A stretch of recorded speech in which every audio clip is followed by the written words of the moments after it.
ગોલોક ધામમાં ભગવાન જે છે સુરભી ગાયોને ચરાવે છે. હંમેશા માટે ભગવાન ગાયો અને બ્રાહ્મણોના ગો બ્રાહ્મણ હિતાય જ ભગવાનને કહેવામાં આવ્યા છે.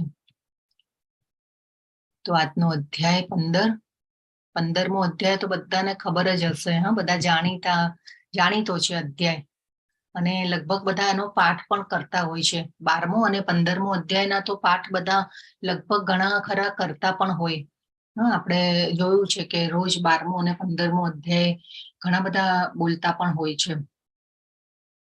તો બહુ જાણીતો અધ્યાય છે. શબ્દો પણ તમને બધાને પણ કદાચ ખબર હશે. બધા જાણીતા શબ્દો ભગવાને શું કહેવા માંગે છે એમાં, એ આજે આપણે જાણીશું. તો શ્રી રાધા ગોવિંદા મંદિર ઇસ્કોન મેંગલુરુ પરિવાર તરફથી તમારા બધાનું હાર્દિક સ્વાગત છે. મંગલતાને વધાવી અને શરૂઆત કરીએ.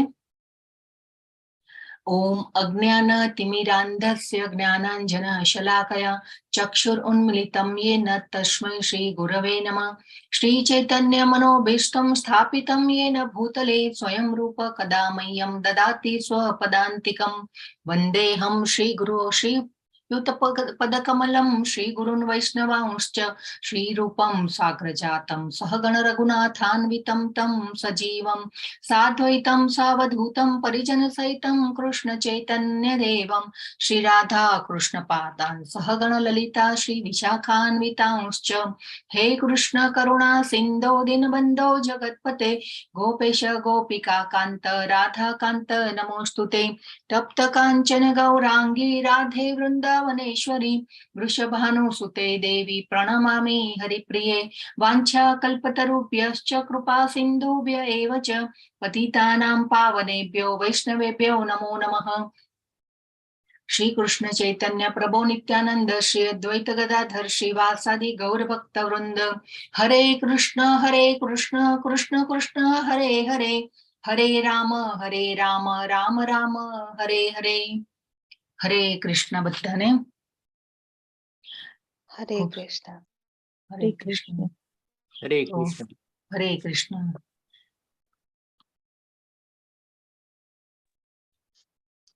હરે કૃષ્ણ માતાજી. હરે કૃષ્ણ. હરે કૃષ્ણ હર્ષા માતાજી. હરે કૃષ્ણ.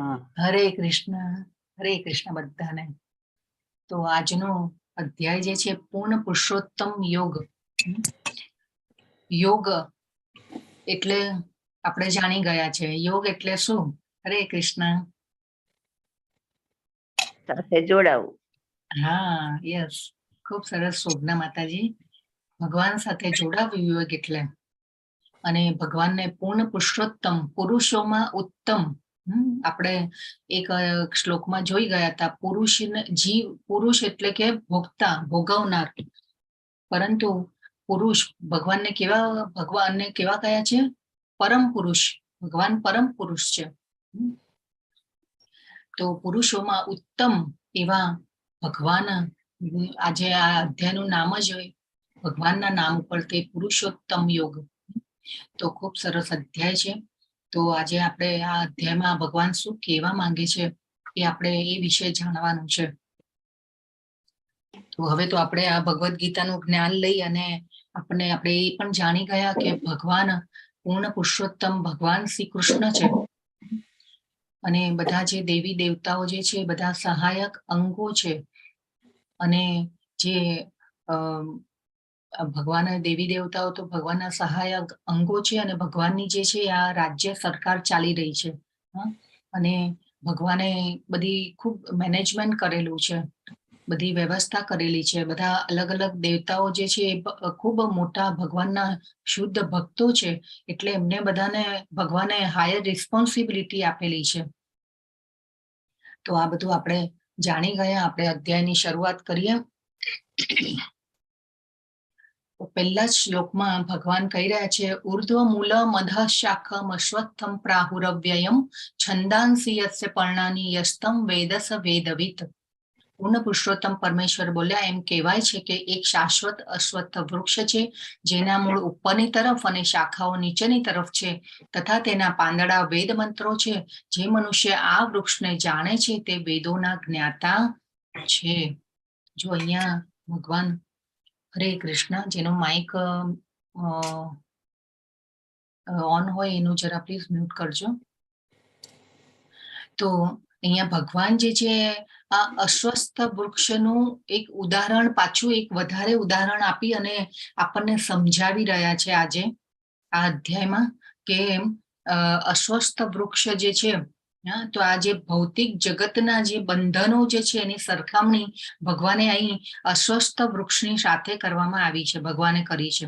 અને ભગવાન અહીંયા કે છે કે આ વૃક્ષને જે જાણે છે એ વેદોનો જ્ઞાતા છે. કેટલું સરસ ભગવાને આપણને પાછું એક વધારે એક ઉદાહરણ આપ્યું અશ્વસ્થ વૃક્ષનું. અને આ વૃક્ષને આપણે જાણી લઈએ તો આપણે વેદોનો જ્ઞાતા થઈ જઈએ. પણ ભગવાન અહીંયા કહે છે કે જેના મૂળ ઉપરની તરફ છે અને શાખાઓ બધી નીચેની તરફ છે, અને પાંદડા જે છે વેદ મંત્રો છે. તો પાંદડાને વેદ મંત્રો સાથે સરખાવેલા છે, અને જે ડાળીઓ અને પાંદડાને, શાખાઓ અને પાંદડા જે છે એને વેદ મંત્રો સાથે સરખાવેલા છે ભગવાને. અને એના મૂળ જે છે એ ઉપર છે એવું ભગવાન કહી રહ્યા છે. તો અશ્વસ્થ વૃક્ષ એટલે પીપળાનું ઝાડ, પીપળાનું ઝાડ, અને એના મૂળ કેવા ઉપર હોય. હવે આવું આપણે ઝાડ ક્યારે ક્યાંક જોવામાં આવ્યું હશે? લગભગ તો બધાને આપણે ગામમાં જતા હોય. હવે તો જરાક શહેરોમાં તો હવે એવા કંઈ આવા નદી કે તળાવો હોતા નથી, પરંતુ આપણે જયારે નાના નાના ગામડાઓ તરફ કે એવું કોઈ ટ્રાવેલિંગ કરવાનું આવે ત્યારે આપણે આ જોઈ શકીએ કે ભાઈ આવું ઝાડ હોય, અને પછી એકદમ તળાવ કે નદી કે સરોવરનું પાણી જે એકદમ ક્લીન હોય ત્યારે આપણને શું થાય કે ભાઈ આપણે આમ પાણીમાં ડૂબકી આમ આંખો લગાવીએ ત્યારે આપણને એ ઝાડના મૂળ છે ને ઉપર લાગે, અને એ જે શાખાઓ અને પાંદડાઓ હોય એ બધું નીચે લાગે. તો આવું ઝાડ જે હોય એ આપણને ત્યારે જોવા મળે એ સાઈડ. પ્રતિબિંબ. હા, બરાબર છે. તો આવું આપણને જોવા મળે. પણ આના દ્વારા ભગવાન આપણને શું કહેવા માંગે છે એ આપણે સમજવાનું છે કે આ અશ્વસ્થ વૃક્ષનું ઝાડ જે છે એનું ભગવાને કેમ ઉદાહરણ આપ્યું છે. તો આ ભગવાન કેમ કહેવા માંગી રહ્યા છે કે એ આજે આ અધ્યાયમાંથી આપણે જાણવાનું છે. તો ભગવાને આ જન્મ મૃત્યુ જરા વ્યાધિમાંથી છૂટવાના તો ઘણું બધું આગળ ભગવાને આગળના અધ્યાયોમાં પણ આપણે સમજ્યા, ચર્ચા કરી. તો ભગવાને 3જો અને 5મો અધ્યાય કર્મયોગ હતો. બીજા અધ્યાયમાં તો ઘણું બધું ભગવાને આખી ગીતાનો સાર બીજા અધ્યાયમાં કહી દીધો હતો ભગવાને. એ પછી 6થો અધ્યાય ભગવાને અષ્ટાંગ યોગ સમજાવ્યો. એને અર્જુનજીએ પાછો એને અઘરો પણ કીધો. ભગવાને એનો સ્વીકાર પણ કર્યો કે ના ભાઈ અઘરો છે. અને એટલે તો એ રીતે ઘણું બધું ભગવાને જન્મ મરણના ચક્રમાંથી છૂટવા માટેનું જ્ઞાન આપી દીધું આપણને. તો અહીંયા ભગવાન આ વૃક્ષનું ઉદાહરણ આપીને હજી વધારે સમજાવી રહ્યા છે આપણને. તો ઘણા બધા પ્રીવિયસ બેચમાંથી પણ છે આપણા સાથે બધા પાર્ટિસિપન્ટ્સ. તો કોઈ સમજાવી શકશે કે આ ભગવાને અશ્વસ્થ વૃક્ષનું ઝાડનું ઉદાહરણ આપીને ભગવાન આપણને શું સમજાવવા માંગે છે? અને ભગવાન અહીંયા કહી રહ્યા છે કે ભાઈ આ બધું ઊંધું જે છે એ તમે સમજશો તો તમે વેદોના જ્ઞાતા. બધું ઊંધું ઊંધું ઊંધું. અને આવું સમજીએ તો આપણે વેદોના જ્ઞાતા કહેવાઈએ. કોઈ કહી શકશે?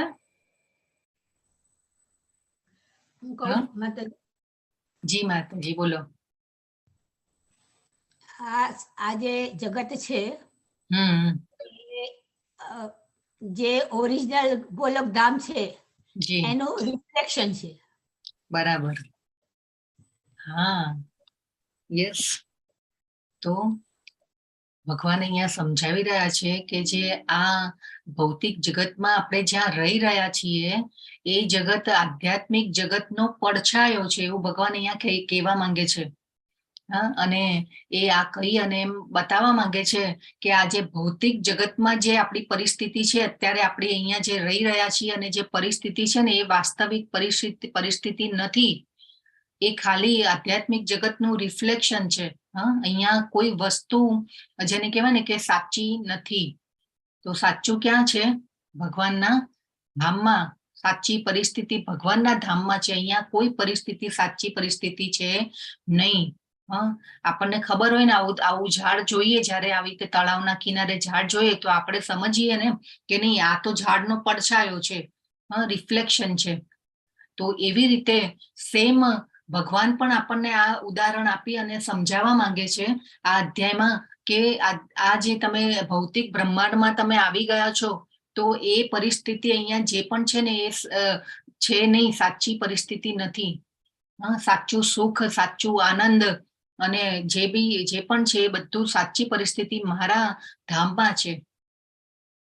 તો અને ભગવાન અહીંયા સમજાવી રહ્યા છે કે આ વૃક્ષનો કોઈ અંત નથી એવું ભગવાન સમજાવી રહ્યા છે કે આ એક શાખાથી બીજી શાખામાં, બીજીથી ત્રીજી શાખામાં મનુષ્ય ભટકતો રહે છે. આ ભૌતિક જગત રૂપી વૃક્ષનો કોઈ અંત નથી. અને આ વૃક્ષ પ્રતિ આસક્ત જે રહે જે મનુષ્ય, એને મુક્તિની કોઈ શક્યતા નથી એવું ભગવાન આ 15મા અધ્યાયમાં આપણને સમજાવવા માંગે છે. તો ભગવાન બીજા શ્લોકમાં ભગવાન કહે છે આ વૃક્ષની શાખાઓ નીચે અને ઉપરની તરફ વિસ્તરે છે. ભૌતિક પ્રકૃતિના 3 પ્રકારના ગુણો દ્વારા પોષણ પામે છે. તેની ડાળખીઓ ઇન્દ્રિયોના વિષયો છે. આ વૃક્ષના મૂળ નીચે પણ જાય છે અને તે માનવ સમાજના સકામ કર્મોથી બંધાયેલા છે. જો ભગવાને આપણને અધશ્ચોર્ધ્વમ પ્રસુતાસ્તસ્ય શાખા, આ વૃક્ષની શાખાઓ નીચે અને ઉપરની તરફ વિસ્તરે છે. ઉર્ધ્વ આપણે જોયું, ભગવાન ઉપર અને નીચે. ઉર્ધ્વ એટલે ઉપર. અને તો આ રીતે ભગવાન કહી રહ્યા છે કે આની શાખાઓ બધે વિસ્તરેલી છે, ઉપર નીચે. અને શેનાથી પોષાય છે? પ્રકૃતિના ગુણોથી. તો પ્રકૃતિના ગુણો તો આપણે ગઈકાલે આપણે ડિટેલમાં સમજ્યા, અને કયા ગુણમાં હોઈએ તો આપણી કેવી ગતિ થાય એ પણ આપણે ગઈકાલે આપણે ચર્ચા કરી. તો ભગવાન આ વિશે કહી રહ્યા છે કે પ્રકૃતિના ગુણો દ્વારા પોષણ પામે છે. સત્વગુણ, રજોગુણ અને તમોગુણ.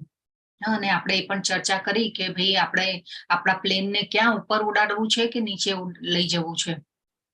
તો આ રીતે આપણે જો આ ઝાડને, અસ્વસ્થ વૃક્ષને જો સરસ રીતે સમજી લઈશું તો આપણે જ્ઞાતા, વેદોનો જ્ઞાતા થઈ જઈશું. તો ભગવાન આપણને આ બધી કેટલું બધી અપીલ કરી રહ્યા છે. જો ભગવાન આપણને કેટલું બધું સમજાવી રહ્યા છે કે ભાઈ મારા બાળકો, તમે મારી પાસે આવી જાઓ.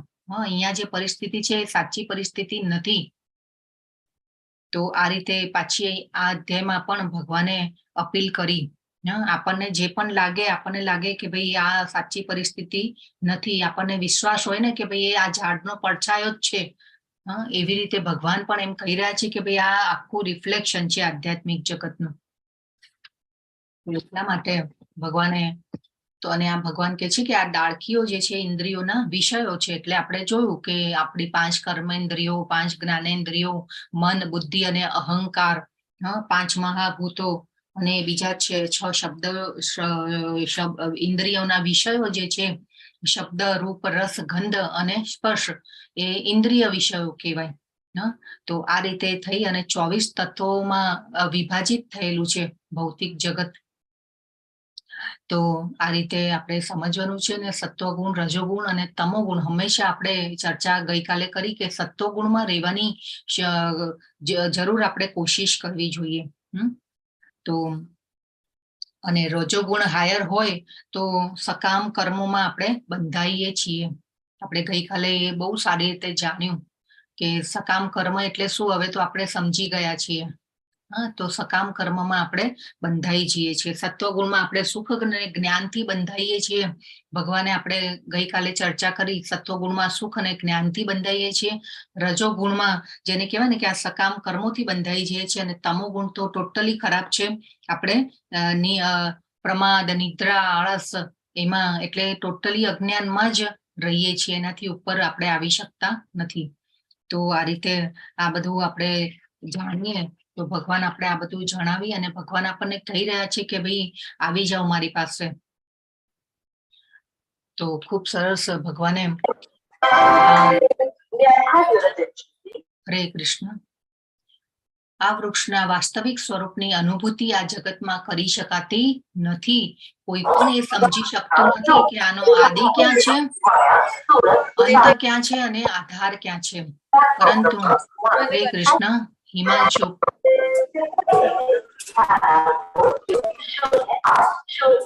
હરે કૃષ્ણ. હિમાંશુ પ્રભુ, તમારા ત્યાંથી માઇક ચાલુ છે, જરા પ્લીઝ.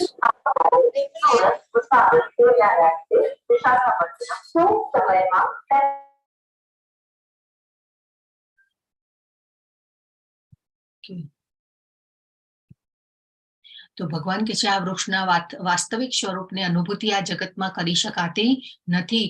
કોઈ પણ એ સમજી શકતું નથી કે આનો આદિ ક્યાં છે, અંત ક્યાં છે અને આધાર ક્યાં છે. ભગવાન શું કહી રહ્યા છે અહીંયા? આનો આદિ ક્યાં છે, અંત ક્યાં છે અને આધાર ક્યાં છે, કોઈ સમજી શકતું નથી. હરે કૃષ્ણ.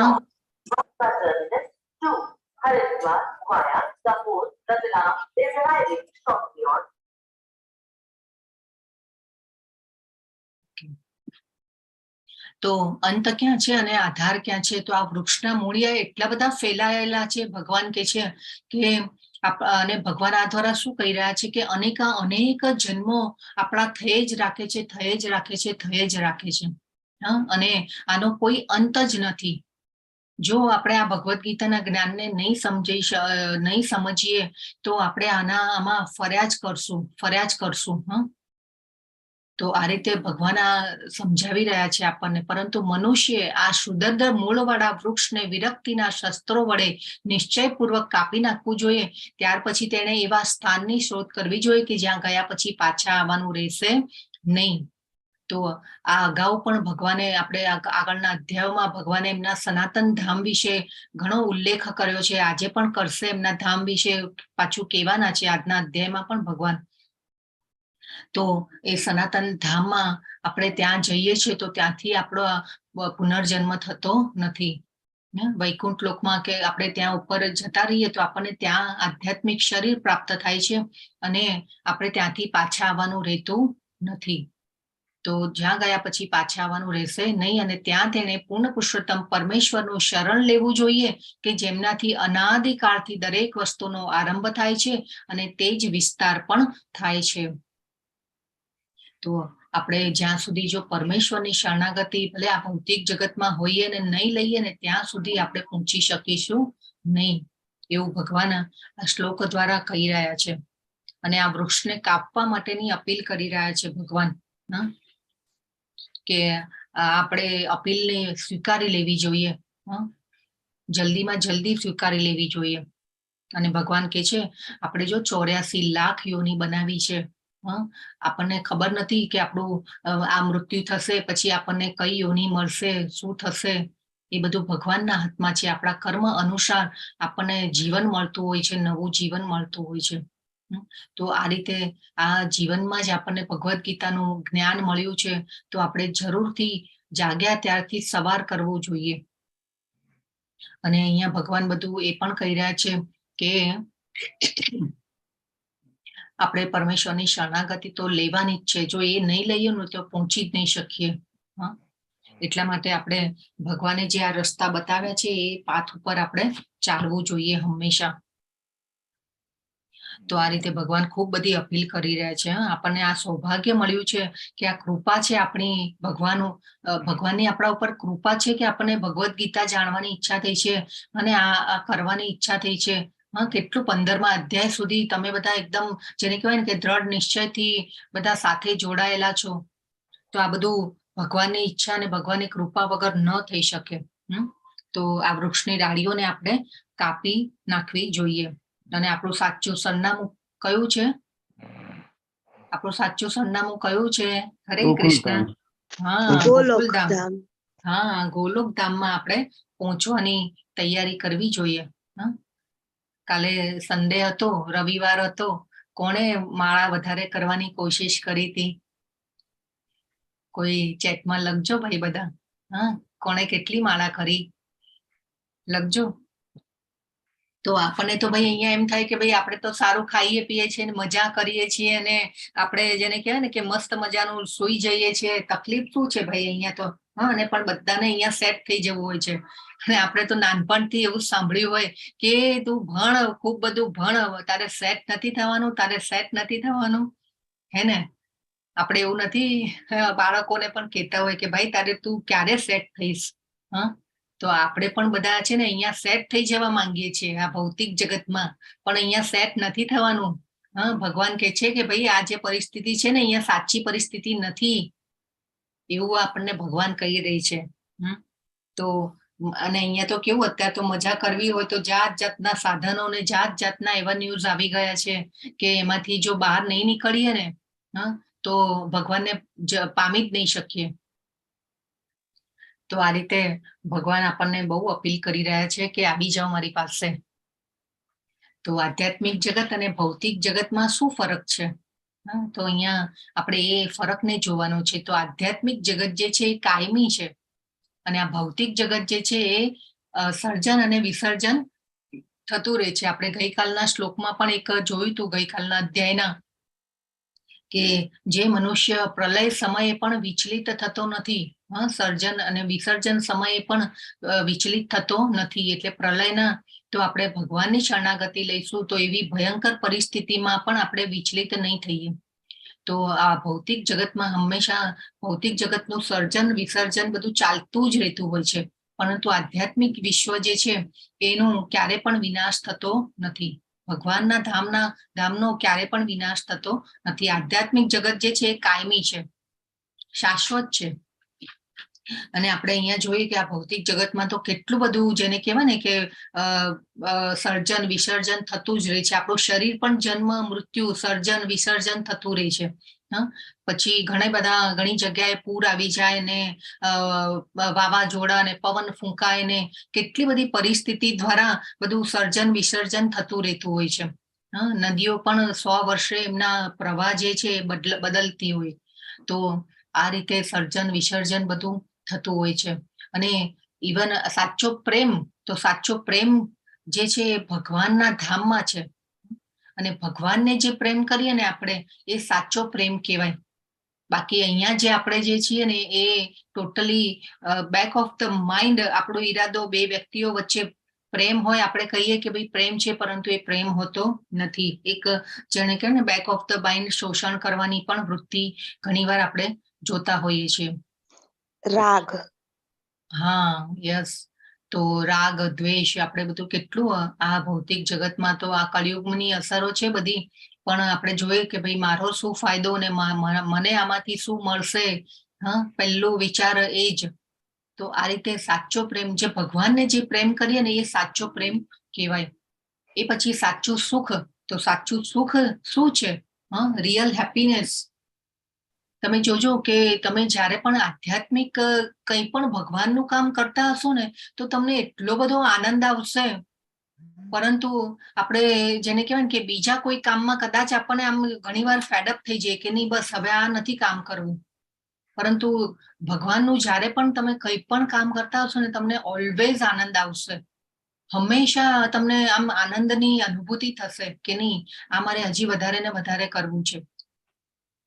પરંતુ તો જે સાચું સુખ કોને કહેવાય કે ભગવાનના માર્ગ તરફ આગળ લઈ જવામાં જે અવરોધ આવે એને સાચું આગળ લઈ જાય એને સાચું સુખ કહેવાય. એને ભગવાનના માર્ગ તરફ આગળ આવવામાં આપણને અવરોધ રૂપ જે હોય એને દુઃખ કહેવાય.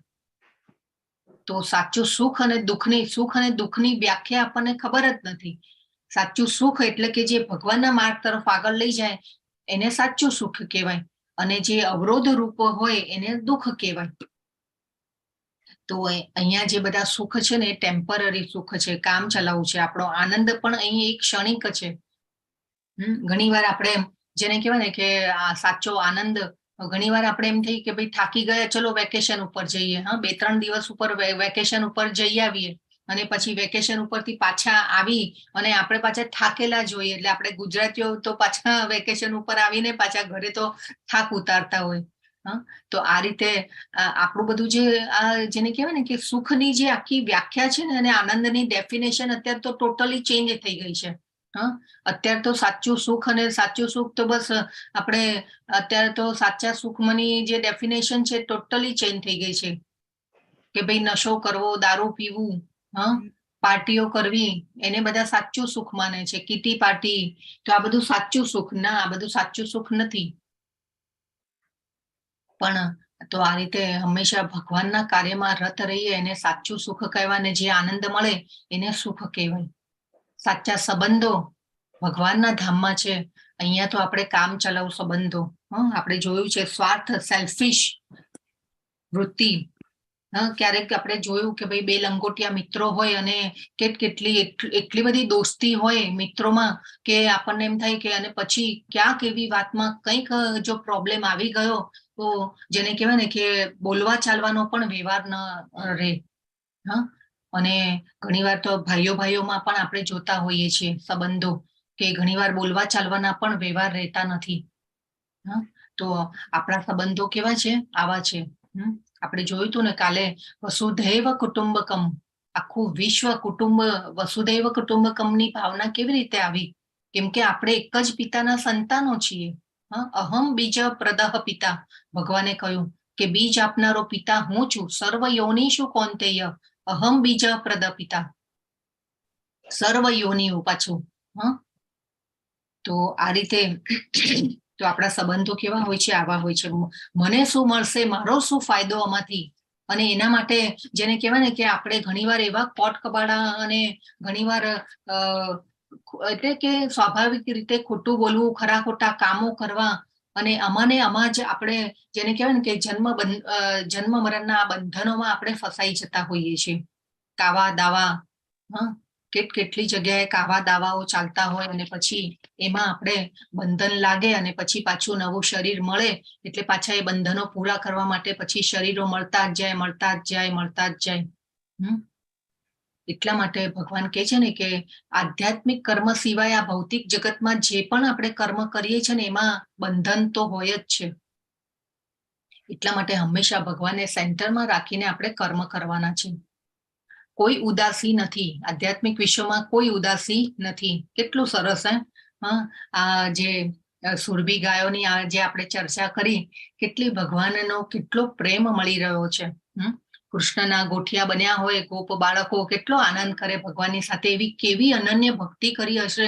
તમે વિચારો કે ભગવાન સાથે રહેવાનો આવો મોકો મળ્યો છે. ગોપીઓ તો કેવી અનન્ય ભક્તિ અને એવો કેટલી જ આમ જેને કહેવાય ને કે આખું કૃષ્ણમય જીવન રહ્યું હશે એમનું, અને ત્યારે પછી પહોંચી શક્યા હશે ભગવાનની સાથે અને આવો સહવાસ મળ્યો છે ભગવાનનો. તો યશોદા માતા, નંદ બાવા, આ બધા ભગવાનના પાર્ષદો છે અને ભગવાનની લીલામાં સહભાગી થવા માટે બધા આવેલા હતા પૃથ્વી ઉપર. તો આપણે જોયું કે ભગવાને કહ્યું તું આ ગુણોની પરે થા. એટલે સત્વગુણ, રજોગુણ અને તમોગુણ. તો હંમેશા ભગવાને કહ્યું હતું ને કે તું આ ગુણોની પરે થઈશ તો તું મારી દિવ્ય પ્રકૃતિને પામી શકીશ. ભગવાને કહ્યું એટલા માટે આ ગુણો જે છે ને બહુ ઇમ્પોર્ટન્ટ છે. તો ભગવાન એમના ભક્તોને લીલા કરવા માટે એમને યોગ માયામાં નાખે. આપણે જોયું હતું ને સુદામાજીને પણ યોગ માયામાં નાખ્યા હતા. ભગવાન તો અંતર્યામી હતા, ગરુડજીને મોકલ્યા હતા અને ભગવાને સુદામા તો કેવું, ત્યારે તો પેલા એમની પાસે તો એવી કઈ ઘોડા કે ગાય કે એવું પણ નતું કે ચલો એના ઉપર સવારી કરીને પણ આવી શકે. ચાલીને જતા, ચાલીને આવતા. વૈદિક કાળમાં તો એવો બધો વ્યવહાર હતો.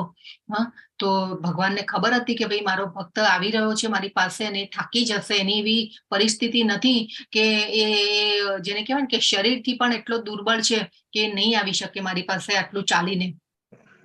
ગરુડજીને મોકલે છે અને દ્વારિકાના જે દ્વાર હોય, નગરના દ્વાર, ત્યાં મૂકી દે છે ગરુડજી લાવીને. તો ભગવાન તો કેટલા દયાળુ ને કૃપાળુ છે. ભગવાનની સામે આપણે એક ડગલું ચાલીએ છીએ ને ભગવાન 10 ડગલા આપણી સાથે ચાલવા રેડી હોય છે. પણ આપણને શ્રદ્ધા અને વિશ્વાસ નથી હોતો ભગવાન ઉપર. તો આ આપણે જાણવું જોઈએ. ભગવાનની સાથેનો પ્રેમ જે છે ને એ સાચો પ્રેમ છે. તો ઉદાસી તો ભગવાનના ધામમાં તો કેટલો પરમાનંદ કહીએ આપણે. અહીંયા આપણે આનંદ કહીએ પણ ભગવાનના ધામમાં પરમાનંદ હોય છે. તો આ ઉદાસી આપણે તો અહીંયા કેટલું બધું જેને કહેવાય ને કે કન્ફ્યુઝન, હંમેશા આપણે ભયમાં જીવતા હોઈએ છીએ. કેટલો ભય! આજે તો શેર માર્કેટ ડાઉન છે ને આજે ઉપર છે, અને કેટલો કોરોના આવ્યો ને ગયો ને ડેલ્ટા વાયરસ આવ્યો ને પાછું કેટલું, અને હજી પણ ચાલી રહ્યું છે પાછું. હંમેશા ભયમાં જીવતા હોઈએ. વરસાદ આજે આ વરસાદ આવ્યો ન આવ્યો, ખેડૂતોએ આત્મહત્યા કરી, તો પાકને નુકસાન થઈ ગયું. કેટલું જેને કહેવાય ને કે હવે શું થશે, આગળ શું થશે. વરસાદ બહુ આવે તો પાકને નુકસાન પહોંચી જાય, અને ખેડૂતોના આત્મહત્યાના સમાચારો આવે. ને આપણે પેપર તમે જુઓ ને, સવારે પેપર તો વાંચવું જ ન જોઈએ સવારના ભાગમાં. એ ઓલવેઝ નેગેટિવ જ હોય, બધું સમાચારો જ નેગેટિવ હોય બધા. આજે આની ઉપર રેપ થયો ને આટલી આ 8 વર્ષની બાળકી ઉપર આ થયું ને કેટલી જેમને કહેવાય ને કે આ બધી નેગેટિવ જે, અને આ પછી જો સવારમાં જ આપણે સવારના સમયમાં જો આવા નેગેટિવ થોટ્સ ને બધું આપણામાં જતું હોય તો પછી ક્યાંથી આધ્યાત્મિક પ્રગતિ થાય. તો આ ભગવદ્ ગીતાના ક્લાસમાં જોઈન થઈ અને ભક્તોના એવા એક્સપિરિયન્સ પણ છે કે અમે પેપર પણ બંધ કરાવી દીધું કે નહીં, સવારે તો ભગવદ્ ગીતાના ક્લાસ, ભાગવતમના ક્લાસ ભરીએ છીએ. કેટલું બધું આ એક્સપિરિયન્સ બધા ભક્તોના છે. તો આપણી પાસે વાતો પણ આવી જ હોય છે, ચર્ચાઓ પણ આ જ હોય, સમાચારોમાં પણ આ જ જોઈ રહ્યા છીએ આપણે. તો આ આપણી જે છે ભૌતિક જગતમાં ભગવાન કહે છે કે આ બધી સાચી પરિસ્થિતિ નથી. તો અને આજે 4 વાસ્તવિક સમસ્યાઓ જે છે એ ગેરહાજર હોય છે આધ્યાત્મિક વિશ્વમાં. તો વાસ્તવિક સમસ્યાઓ કઈ છે? ભૌતિક જગતની વાસ્તવિક સમસ્યાઓ કઈ છે? હરે કૃષ્ણ. ગુણની માયા. હા, બરાબર છે. બીજું, આપણી વાસ્તવિક સમસ્યાઓ શું છે? આપણે શેમાંથી છૂટવાનું છે? ઇન્દ્રિય તૃપ્તિ. હા, પછી બીજું હજી પણ જન્મ, મૃત્યુ, જરા અને વ્યાધિ. માતાજી. હા, ખૂબ સરસ. તો આપણી આ જન્મ, મૃત્યુ, જરા અને વ્યાધિ. જન્મ મૃત્યુ તો આપણને ખબર છે, જરા એટલે ઘડપણ અને વ્યાધિ એટલે રોગ. તો આ આપણી વાસ્તવિક સમસ્યાઓ છે ભૌતિક જગતની. તો આમાંથી આપણે છૂટવાનું છે. પરંતુ જો ભગવાન કહે છે કે આધ્યાત્મિક જગતમાં આ સમસ્યાઓ હોતી નથી, વાસ્તવિક સમસ્યાઓ ગેરહાજર છે. અને આ તો બધા પ્રોબ્લેમ આપણને અહીંયા પણ કોઈને જોઈતા નથી હોતા. કોઈને રોગ જોઈએ છે? બધાને હંમેશા નવયુવાન, આપણે આમ સરસ દેખાઈએ, નવયુવાન રહીએ એવું જ આપણને ગમે ને. તો અત્યારે તો જો કેટલી શોધો, ટેકનોલોજીની શોધ. હમણાં જ મેં ક્યાંક વાંચ્યું હતું કે એક એવી કોઈ સાયન્ટિસ્ટોએ કે ટેબ્લેટ બનાવી છે કે આપણા જે કોષો હોય ને એ નવયુવાન રહે, જલ્દીથી ઘરડા ન થાય. તો આ રીતે પણ મેં ક્યાંક વાંચ્યું હતું એવું, કંઈક જ કોઈક જગ્યાએ પેપરમાં. તો આ રીતે આવું પણ કેટલી શોધો. એટલે હંમેશા આપણને નવયુવાન જેવું આપણને સારું દેખાવું અને નવયુવાન રહેવું આપણને ગમતું હોય છે. રોગ પણ આપણને ગમે છે કે ભાઈ રોગ આવે એ આપણને ગમે ન ગમે. તો આપણને ભગવાન તો જ્યારે આ યુદ્ધમાં હતા, કુરુક્ષેત્રના યુદ્ધમાં આવ્યા ત્યારે ભગવાન 85 વર્ષના હતા અને લગભગ 125 વર્ષ ભગવાન આ ધરાતલ ઉપર રહ્યા. પરંતુ ભગવાન હંમેશા નવયુવાન, યુવાન જેવા એકદમ લાગે, આમ તરબતર, આમ જેને કહેવાય ને કે એકદમ સર્વ આકર્ષક. કૃષ્ણના નામનો અર્થ શું થાય? સર્વ આકર્ષક. તો ભગવાન આવા હતા. અને જ્યારે આપણે પણ ત્યાં પહોંચી જઈએ છીએ તો ત્યાં આ જન્મ, મૃત્યુ, જરા, વ્યાધિ હોતું નથી. આપણને આધ્યાત્મિક શરીર પ્રાપ્ત થાય છે. તો આ રીતે આપણને માંદા પડવાનું ગમતું નથી. એકવાર ગયા પછી જન્મવાનું નથી, ત્યાં ગયા પછી આપણે અહીંયા પાછા આવવાનું નથી. તો આપણે આ બધું શેના માટે સમજવાનું? કે આપણા મનમાં પણ ઈચ્છા જાગે કે નહીં આપણે જવું જોઈએ ત્યાં. આપણે અહીં બધા ઊંધા ઝાડવાળી જગ્યા ઉપર છીએ એવું ભગવાન કહી રહ્યા છીએ. તો પરમાનન્ટ આનંદ, હંમેશા તરોતાજા રહેવાનું, પરમ આનંદ, હંમેશા ભગવાનનો સહવાસ, ભગવાનની ત્યાં જઈને પણ સેવા કરવાની. તો આપણે આ સમજી જવું જોઈએ કે જો આપણે ગોલોકધામમાં ક્યારે પહોંચી શકીશું આપણને ખબર નથી, એટલે આપણે જરૂર એવા જીવન કહેવાય કે આધ્યાત્મિક કર્મમાં પરોવાનું રહેવાનું, ભગવાનનું જે ભગવાનમાં હંમેશા મેક્સિમમ ટાઈમ આપવાની કોશિશ કરવાની. પણ આપણને ખબર નથી કે હજી આપણા કેટલા જન્મો થવાના છે ને આપણે પહોંચી શકીશું ભગવાન પાસે. તો આ જન્મમાં આપણા ઘરમાં આપણને આનંદ આપવા માટે ભગવાન આવ્યા છે. ભગવાનનું જે સાકાર સ્વરૂપમાં આપણે પૂજીએ છીએ તો ભગવાને કહ્યું હતું કે પરમ સિદ્ધ છે. તો આપણે જરૂરથી આપણા ઘરમાં પણ ભગવાનની સેવા, પૂજા, અર્ચના બધું કરવું જોઈએ અને હંમેશા ભગવાનની સેવામાં અને આધ્યાત્મિક કર્મમાં આપણે આપણું મનને લગાવવું જોઈએ. અને ભગવાન કહે છે યદ ગત્વા ન નિવર્તન્તે તદ્ધામ પરમમ મમ. પુનર્જન્મ થતો નથી. જે મારા ધામમાં આવી જાય છે એનો પુનર્જન્મ થતો નથી. તો આ જે છે આપણી બધી વાસ્તવિક સમસ્યાઓ છે. તો પછી આપણે સાચું સંગઠન કોની સાથે કરવું જોઈએ? ભગવાનની સાથે કરવું જોઈએ. અને ભગવાને તો કહ્યું છે કે સુહૃદમ સર્વભૂતાનામ, હું હંમેશા શુભેચ્છક મિત્ર છું સર્વ જીવોનું. આપણે આ જે અહીંયા બધા જે સંબંધો જે છે ને એ અહીંયા છૂટી જવાના છે, પણ ભગવાન હંમેશા આપણી સાથે રહેવાના છે. નવું શરીર પ્રાપ્ત થશે નવા આગલા જન્મમાં, તો પણ ભગવાન તો હંમેશા આપણી સાથે જ રહેશે. એટલા માટે આપણે આ વિચારી લેવાનું કે ભક્તિની ડિગ્રી જ આપણી સાથે આવશે હંમેશા, બીજી કોઈ ડિગ્રીઓ આપણી સાથે આવવાની નથી.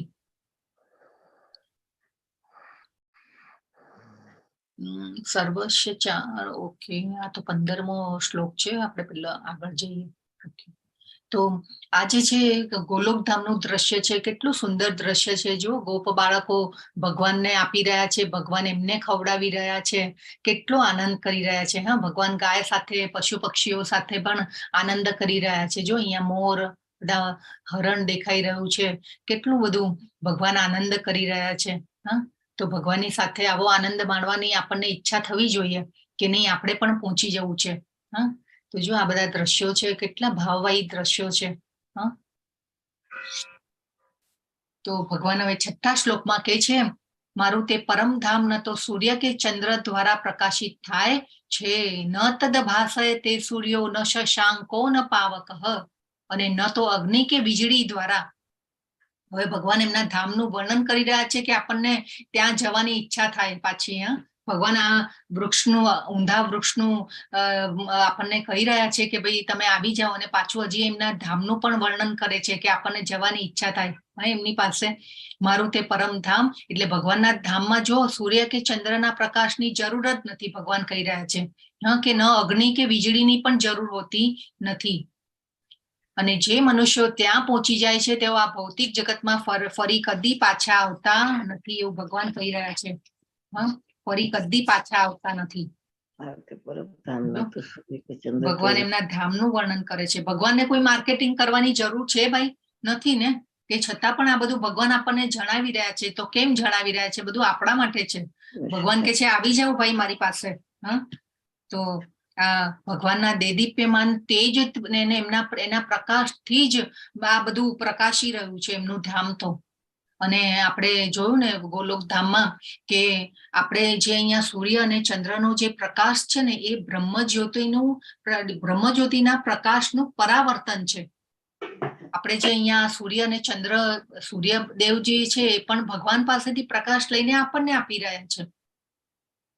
અને વિશ્વરૂપમાં પણ અર્જુનજીએ પણ જોયું કે હજારો સૂર્યનું જે દેદીપ્યમાન તેજ હોય એ પણ કદાચ ઓછું પડે એવું તેજ અર્જુનજીએ પણ જોયું. એટલે ભગવાનમાંથી જ પ્રકાશ સૂર્યદેવ પણ લઈ અને આપણને આપે છે.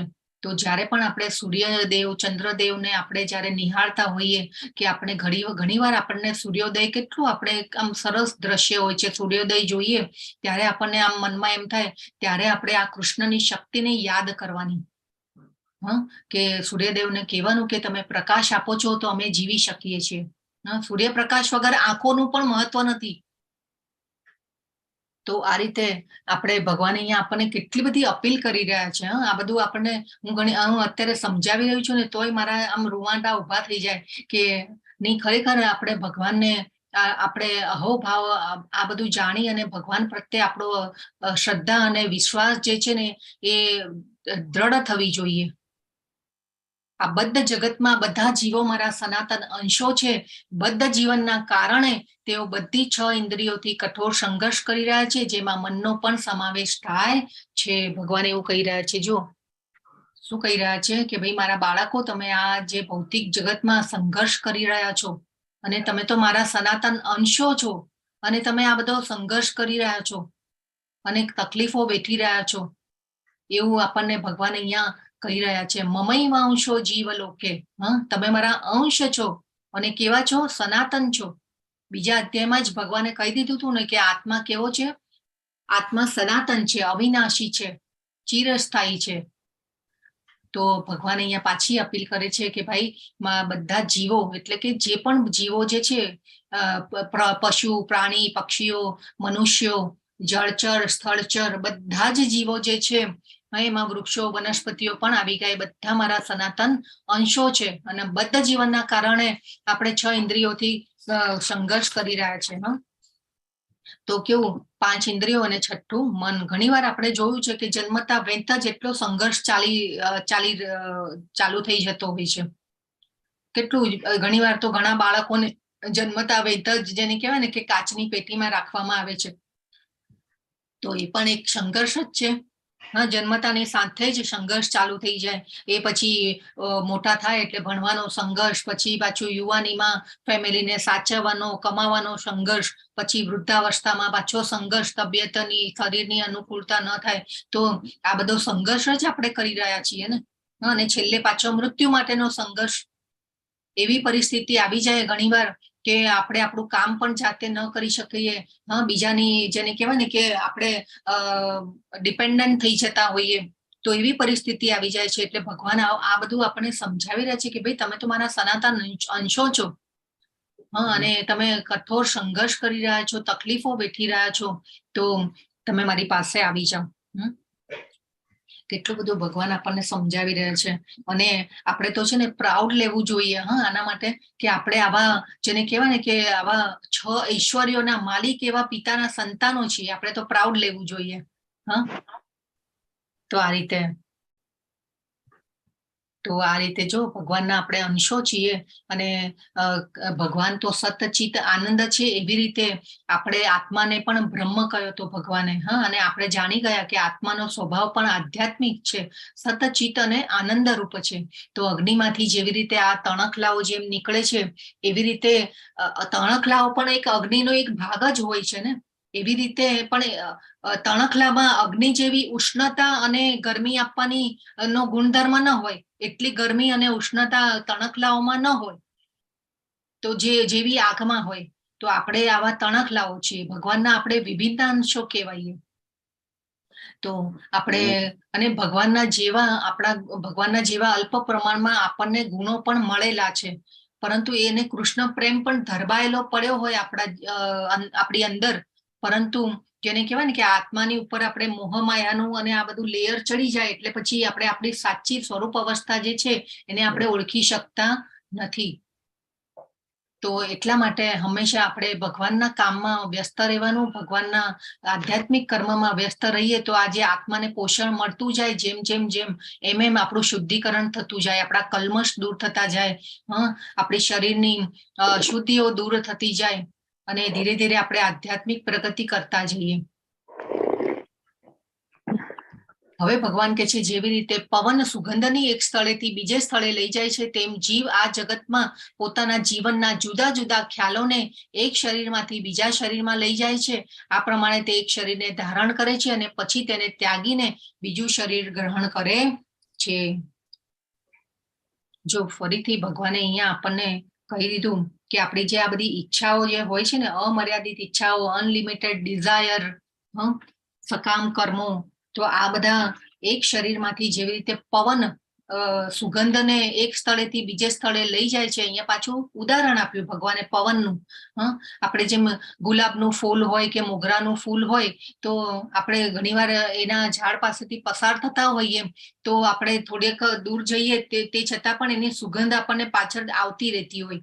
તો એવી રીતે આ સુગંધ જે છે પવન એ સુગંધને એક સ્થળેથી બીજે સ્થળે લઈ જાય છે. એવી રીતે ભગવાન આ પવનનું અને સુગંધનું ઉદાહરણ આપીને આપણને સમજાવી રહ્યા છે કે આપણે આ જે આપણા જીવન પર્યંત આપણે જે કરેલા કાર્યો હશે, કર્મો હશે, તો એ આપણને એક શરીરમાંથી બીજા શરીરમાં લઈ જાય છે અને પછી તેને ત્યાગીને બીજું શરીર ગ્રહણ કરે છે. એટલે કે આ બધું જે આપણા આખું જીવન, એટલે આપણે વિચારવાનું કે we are the creator of our life. આ આપણે સમજી લેવાની જરૂર છે. પણ ઘણી વાર તો આપણે કેવું ભગવાનને પણ દોષ દેતા હોય છે, હે ભગવાન, મેં તારું શું બગાડ્યું છે કે તે મને આટલા દુઃખ આપ્યા? હે, આવું પણ ઘણી વાર ઘણા લોકો કહેતા હોય છે ભગવાનને. પણ ભગવાન નથી આપતા ભાઈ દુઃખ આપણને. આપણે જ આપણી પરિસ્થિતિને આપણે ક્રિએટ કરીએ છીએ. તો આ આપણે ભગવાન અહીંયા આ શ્લોક દ્વારા આ બધું સમજાવી રહ્યા છે આપણને કે આખા જીવનભર જેવા કાર્યો કર્યા હશે, જેવા કર્મ કર્યા હશે, ઘણીવાર આપણે મન, વચન અને કર્મથી પણ આપણા થોટ્સ, આપણા જેને કહેવાય કે વિચારો દ્વારા પણ એ કર્મ કરતા હોઈએ છીએ. કોઈને, જેને કહેવાય ને કે કોઈના માટે કંઈ ખરાબ વિચારી લેવું, કોઈની નિંદા કરવી, તો આ બધું આપણે મનથી પણ ઘણીવાર કરતા હોય છે. તો આ બધું ન કરવું જોઈએ. અને ભગવાનને આપણે જોયું ને કે ઈર્ષા ગમતી નથી, મિથ્યાચારીઓ ગમતા નથી. તો એટલા માટે આપણે હંમેશા વિચારવાનું છે કે આપણે આ જીવનમાં આપણે શું કરવાનું છે, અને આ જીવન જેવું જીવ્યા હોઈશું એ પ્રમાણે આપણું શરીર જે છે આપણને મળશે. હવે ભગવાન કે છે, મૂર્ખ મનુષ્યો સમજી શકતા નથી કે જે પોતાના શરીરને કેવી રીતે છોડી દે છે, તેમજ એ પણ સમજી શકતા નથી કે પ્રકૃતિના ગુણોના પ્રભાવ હેઠળ તેઓ કેવા પ્રકારનું શરીર ભોગવે છે, પરંતુ જેની આંખો જ્ઞાનથી કેળવાયેલી છે તે આ સર્વ જોઈ શકે છે. જો પાછો અહીંયા ભગવાને ઠપકો આપ્યો, વિમૂઢા અનાનુપશ્યંતી. પશ્યંતી એટલે જોવું. તો વિમૂઢા, મૂર્ખ લોકો મને જોઈ શકતા નથી કે મને સમજી શકતા નથી. અહીંયા પાછો ભગવાને જો ઠપકો આપ્યો આપણને. વિમૂઢા કયા? તો આપણે આ કેટેગરીમાં આવવાનું નથી. તો અત્યાર સુધી હજી જો સાયન્ટિસ્ટો વિચારી નથી શકતા કે આત્મા કેવી રીતે, કે એની કોઈ શોધ પણ હજી થઈ નથી કે શરીરમાંથી આત્મા કેવી રીતે નીકળે છે અને કેવી રીતે પ્રવેશ કરે છે આત્મા, ને આ બધું કોઈ વસ્તુ હજી સાયન્ટિસ્ટો શોધી શક્યા નથી. પરંતુ આપણે આ જો ભગવદ્ ગીતાનું આ જ્ઞાન લીધું હોય, ભાગવતમ ને આપણે વાંચ્યું હોય, ક્લાસ ભર્યા હોય, તો આ બધું આપણે જ્યારે સમજીએ ત્યારે આપણને ખબર પડે કે ભાઈ આ રીતે આત્મા છૂટે છે અને આ નવું શરીર મળે છે. ભગવાને તો બધું કહ્યું ને કે પુનર્જન્મ નિશ્ચિત છે, અને શરીર, અને ઘણીવાર તો આપણે પુનર્જન્મની વાત કરીએ ને તો લોકો હસતા હોય કે ભાઈ આ મૃત્યુ પછી શું થવાનું છે કોને ખબર, ભાઈ મજા કરી લો ને, જીવી લો ને. આવાને અત્યારે વોટ્સએપ ઉપર બી એટલા બધા મેસેજો આવતા હોય અત્યારે તો કે ભાઈ બસ આ કરવું જોઈએ ને પેલું કરવું જોઈએ ને, ભાઈ મોજ મજા કરી લેવી જોઈએ ને, ભોગવી લેવું જોઈએ ને, કેટલા મેસેજો આવતા હોય. પણ ભાઈ અહીંયા તો ભગવાને કહ્યું કે ભાઈ અહીંયા સેટ નથી થવાનું તમારે. તો આ રીતે આપણને ખબર હોય કે આપણી આ જે ઈચ્છાઓ અને આપણી જો આપણું જેવું જીવન જીવ્યા હશું ને તે પ્રમાણે આપણું નવું શરીર આપણને આગળનું મળશે. એટલે ભગવાને આ જે કહેવાય કે મૂર્ખ મનુષ્યો સમજી શકતા નથી, એટલે આપણે આ કેટેગરીમાં આવવાનું નથી.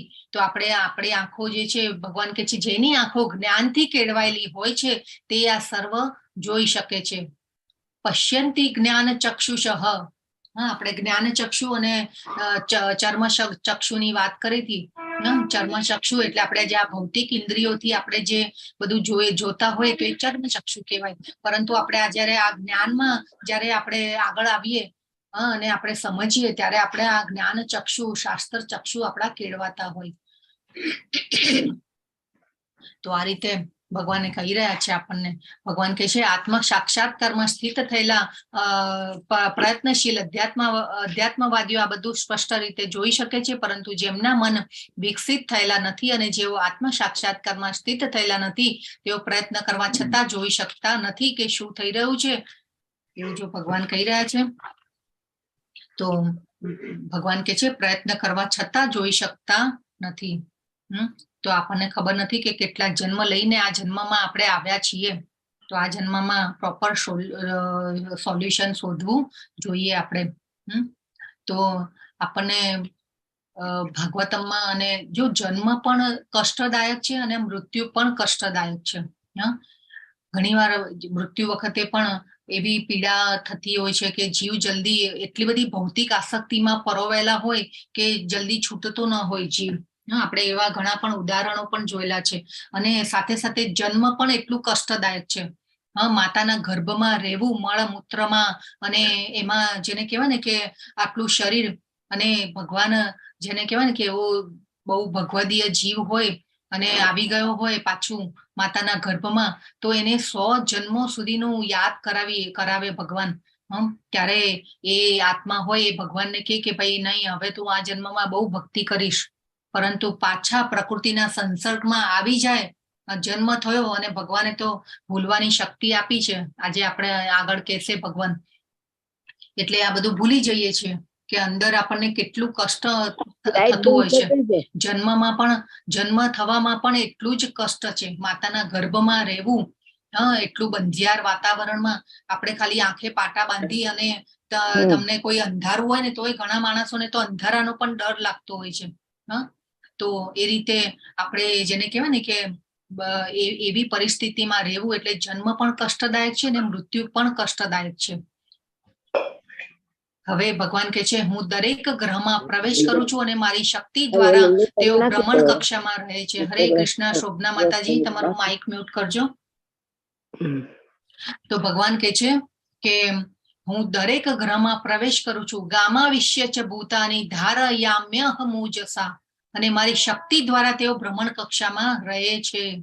હું ચંદ્ર થઈને હું જ સગળી વનસ્પતિઓને જીવન રસ પ્રદાન કરું છું. પુષ્ણામી ચૌષધિ સર્વા સોમો ભૂત્વા રસાત્મક. સોમ એટલે ચંદ્ર, અને રસાત્મક એટલે કે રસ ભરું છું, ભગવાન કે છે. તો ભગવાનના પ્રવેશ કરવાથી દરેક વસ્તુ સુયોગ્ય રીતે ચાલી રહી છે. આપણે જોયું તું ગોલોકધામમાં કે ભગવાન ક્ષીરોદક્ષાઈ વિષ્ણુ તરીકે. હરે કૃષ્ણ.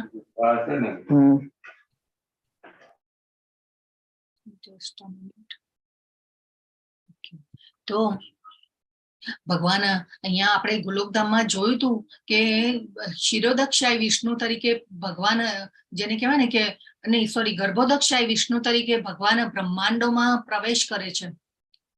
અને પછી ભગવાન એને ધારણ કરે છે. અને પછી ક્ષીરોદક્ષાઈ વિષ્ણુ તરીકે ભગવાન અણુ અને પરમાણુમાં વ્યાપ્ત થાય છે. તો આ રીતે ભગવાનની શક્તિ દ્વારા જ આ બધા જે ગ્રહો અને બ્રહ્માંડો જે છે, પૃથ્વી, આ બધું કેવી રીતે આકાશમાં તરતા રહે છે. આપણને ઘણીવાર એમ થાય કે આ બધું કઈ બાય ચાન્સ ચાલી રહ્યું છે. નથી, ભગવાનની શક્તિ દ્વારા બધું ચાલી રહ્યું છે. અને અહીંયા ભગવાન પાછું એ કહી પણ રહ્યા છે, જો હું દરેક ગ્રહમાં પ્રવેશ કરું છું અને મારી શક્તિ દ્વારા જ તેઓ ભ્રમણ કક્ષામાં રહે છે. કેમ દિવસ રાત થાય છે, કેમ પૃથ્વી ફર્યા કરે છે, ઋતુઓ ચેન્જ થાય છે, સૂર્ય અને ચંદ્રનો પ્રકાશ આપણને ફેલાય છે. એવું ક્યારે થયું કે ભાઈ ઘડિયાળના કાંટા ફરી ગયા હોય અને રાત ન પડી હોય કે દિવસ ન પડ્યો હોય? કેટલું બધું વ્યવસ્થિત ચાલ્યા કરે છે. તો ભગવાન કે છે, મેં ધારણ કરેલું છે એટલા માટે આ બધી મારી શક્તિઓથી બધું ચાલી રહ્યું છે. અને એના દ્વારા ચંદ્ર, જો ભગવાન કે છે ચંદ્ર થઈને હું જ સગળી વનસ્પતિઓમાં જીવન રસ પ્રદાન કરું છું. જો તો ભગવાને ચંદ્રના પ્રકાશ દ્વારા જે વનસ્પતિઓ છે એમાં રસ ભરાય છે. અને આપણને કેટલા બધા સ્વાદ, અલગ અલગ સ્વાદો મળતા હોય છે. ફળ, ફ્રૂટ, નહીં તો હજારો ને લાખોની સંખ્યામાં એવા ફળ, ફ્રૂટ, વનસ્પતિઓ અને બધું છે કે જેના સ્વાદ અલગ અલગ છે. બધું કેટલું મેનેજમેન્ટ કર્યું છે ભગવાને, જબરજસ્ત. આપણી કલ્પના શક્તિની બહારની વસ્તુ છે આ બધી. વિચારીએ ને તો આપણને આ બધું જાણીને આપણને ભગવાન પ્રત્યે અહોભાવ થવો જોઈએ, શ્રદ્ધા જાગવી જોઈએ. આ બધું કેમ જણાવી રહ્યા છે ભગવાન? કે આપણને ભગવાન પાસે જવાની ઈચ્છા થાય. અને આપણે કઈ ભગવાનને તો માર્કેટિંગની કોઈ જરૂર છે જ નહીં. આ બધું ભગવાન આપણને જણાવી રહ્યા છે કે આપણા માટે જણાવી રહ્યા છે. હવે ભગવાન કહે છે, હું જીવ માત્રના શરીરમાં જઠરાગ્નિ છું અને હું શ્વાસ પ્રશ્વાસમાં રહીને 4 પ્રકારના અન્નનું પાચન કરું છું. અહમ વૈશ્વાનરો ભૂત્વા પ્રાણી નામ દેહમાશ્રિત, ભગવાન કહે છે. તો આપણને બધાને ખબર છે કે આયુર્વેદ અનુસાર જઠરમાં અગ્નિ હોય તો અગ્નિ દ્વારા એ ખોરાકનું પાચન થતું હોય છે. અને 7મા અધ્યાયમાં ભગવાને જણાવ્યું હતું, પાણીનો સ્વાદ હું છું, જઠરાગ્નિમાં અગ્નિ હું છું. એમને ભગવાને 7મા અધ્યાયમાં આ બધી શક્તિઓનો પરિચય કરાવ્યો હતો. અને આ ભગવાન કે છે કે ભાઈ જઠરાગ્નિ હું છું, ભગવાન કે છે. હા, અને હું શ્વાસ પ્રશ્વાસમાં રહીને 4 પ્રકારના અન્નનું પાચન કરું છું, ભગવાને કીધું. તો આપણે સમજી જવાની જરૂર છે કે જો પાચન ભગવાને ઈચ્છું કે ભાઈ પાચન એટલે ભગવાન કહે છે કે ભાઈ ધ્યાન રાખજે, હા ભાઈ હું જ પચાવું છું, પચાવવાનું બંધ કરી દઈશ તો તું ક્યાંય નો નહીં રહી શકે. ભગવાન આ દ્વારા આપણને કહી રહે છે. અને ક્યારેક આપણે એવું થાય કે ભાઈ બહુ જરા સ્વાદ વાળું ભાવ્યું અને ખાઈ લીધું, તો ભગવાનને કહેવાનું કે ભાઈ પચાવી લેજો, પ્રાર્થના કરવાની. તો આ ભગવાન કહે છે. ને એટલે આ જો આ અગ્નિ પ્રજ્વલિત હોય ને અંદર, વૈશ્વાનર જઠરાગ્નિ, તો ભૂખ લાગે છે. અને પ્રજ્વલિત અગ્નિ ન હોય તો પછી ભૂખ નથી લાગતી. અને આ અગ્નિ મંદ થઈ જાય તો પછી ઈલાજ કરાવવાની જરૂર પડે ને. આપણે ડોક્ટર પાસે જઈએ અને ડોક્ટર પરને કહીએ કે ડોક્ટર મને તો કેટલાય દિવસથી ભૂખ લાગતી નથી, હું ખાઈ શકતી નથી, હું ખાઈ શકતો નથી. આપણે જવું પડે છે ને ડોક્ટર પાસે. તો આ બધા ભગવાન, પણ આ ભગવાનની શક્તિથી આપણું પાચન ચાલી રહ્યું. જો આપણે આપણું શરીર પણ ભગવાનની શક્તિ વગર ચલાવી શકતા નથી. કેટલું બધું જેને કહેવાય ને કે ભગવાન, તો આ આપણે વિચારવાની જરૂર છે. તો આ રીતે એમાં અન્નના 4 પ્રકાર હોય છે. કેટલાક ગળી જવાના હોય, કેટલાક ચાવવાના હોય, કેટલાક ચાટવાના હોય ને કેટલાક ચૂસવાના હોય. તો જો ભગવાન ભગવાન અન્નને પણ ભગવાન જ ઉત્પન્ન કરે છે. અને આપણા અન્નને જે આપણા શરીરના પોષણ માટે આપણે જે પણ અન્ન ખાઈએ એને પચાવવાનું કામ પણ ભગવાન જ કરે છે. બોલો, તો પછી આપણે શું કરીએ છીએ? આપણા શરીરને ચલાવવાની શક્તિ પણ ભગવાન જ આપે છે અને ભગવાન જ કરી રહ્યા છે. કેટલું તો એટલા માટે આપણે જ્યારે પણ ભગવાનને આ ભોગ અર્પણ કેમ કરવો જોઈએ? આપણા અન્નને આપણે ભગવાનને ધરાવીને આપણે એનો પ્રસાદ જ કેમ લેવો જોઈએ?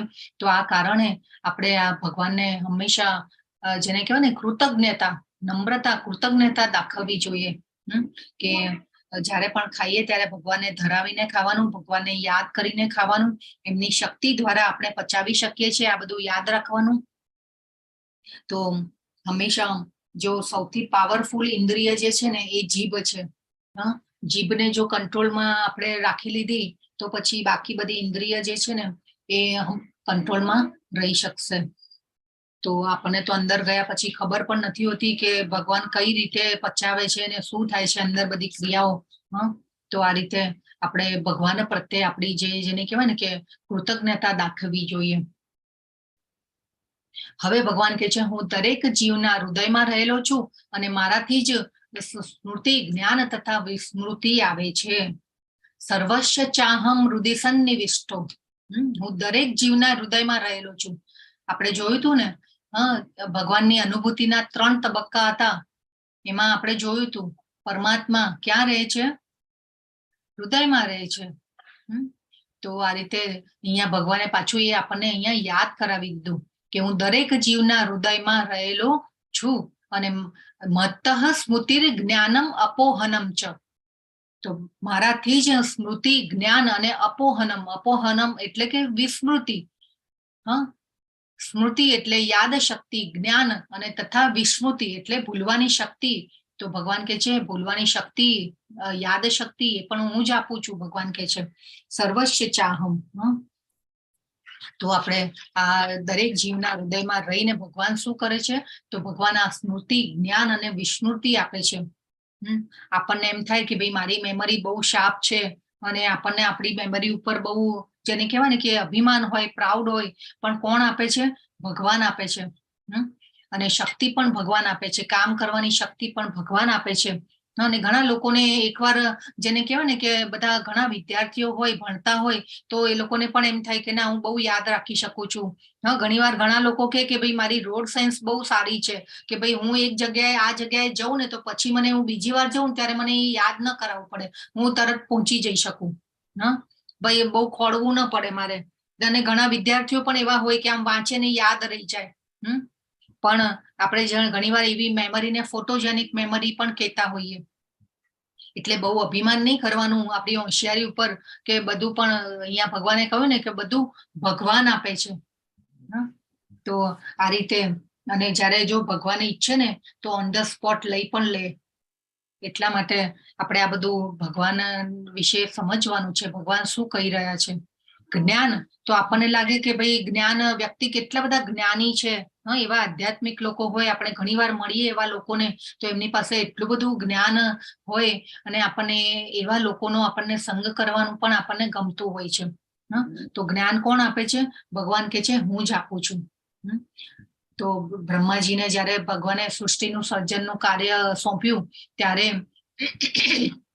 ભગવાને એમના હૃદયમાં જ્ઞાન આપેલું છે. તો આ રીતે ખૂબ સરસ.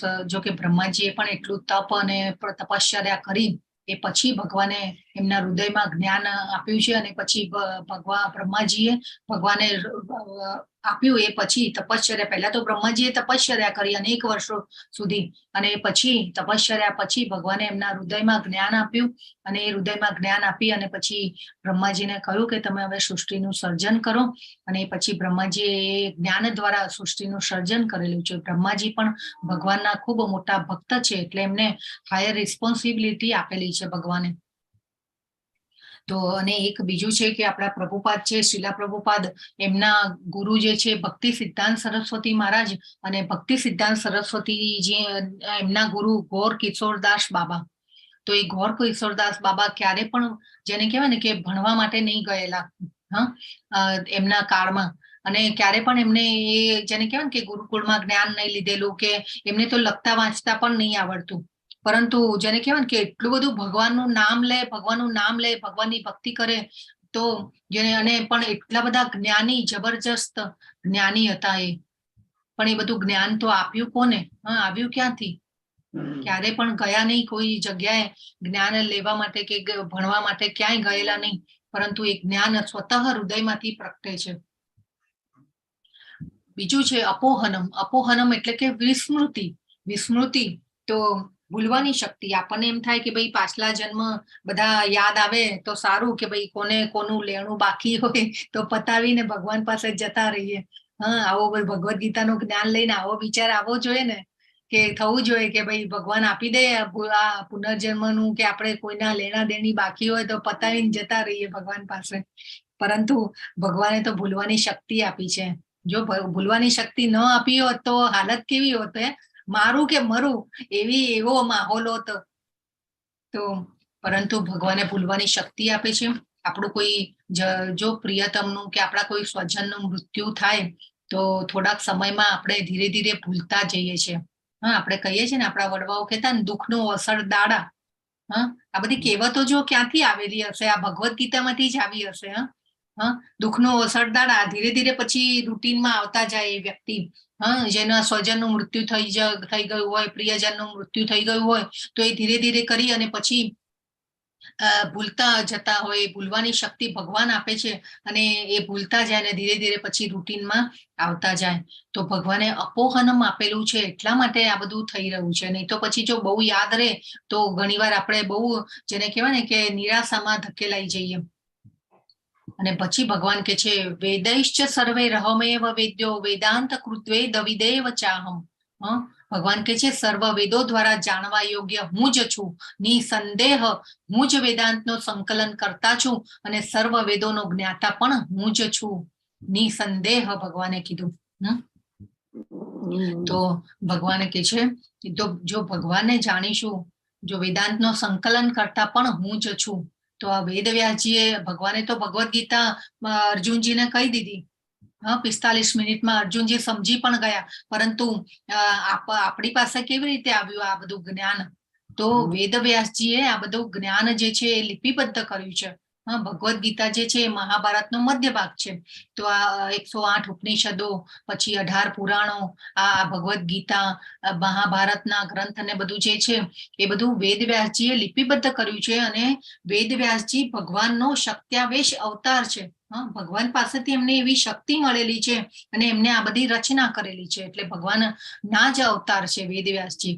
એટલા માટે ભગવાન અહીંયા કહી રહ્યા છે વેદાંતનું સંકલન કરતા પણ હું જ છું, અને વેદોનો જ્ઞાતા પણ હું જ છું. તો વેદોનો સાર પણ શું છે? આ બધા ગ્રંથોનો સાર શું છે? આપણે સમજીએ તો કે વેદોને, બધાના ગ્રંથોનો સાર ભગવાન કૃષ્ણને જાણવા, એ જ વેદોનો સાર છે. તો આપણી પાસે તો એવો કઈ ટાઈમ નથી કે આપણે એવા બધા ઉપનિષદો પુરાણો અત્યારે વાંચી શકવાના છીએ, પરંતુ ખાલી ભગવદ્ ગીતા, ભાગવતમ આ બધું વાંચીશું તો આપણે ભગવાનને જાણી શકીશું. તો ભગવાનને જાણીશું તો બીજું બધું જ્ઞાન છે એ ઓટોમેટિક આવી જશે, અને એમની નજીક જવાનો આપણે પ્રયત્ન કરીએ, ભક્તિ કરીએ, આપણા હૃદયમાં સ્વતઃ આ જ્ઞાન પણ ઘણીવાર પ્રગટવા માંડે. આપણને ઘણીવાર ભગવાન અંતસ્ફૂર્ણા કરાવે. કાલે સુરેશભાઈ પ્રભુ હતા, કેવી અંતસ્ફૂર્ણા કરાવી કે લાવ ને હું અનુવાદ વાંચું. તો આ રીતે આ ભગવાન જ કરાવે આપણી પાસે. આ બધું નેચરલ પ્રોસેસ છે. તો આ બધા ભક્તો જે છે ઇસ્કોનના, જો કેવો સુંદર ભોગ બનાવી રહ્યા છે.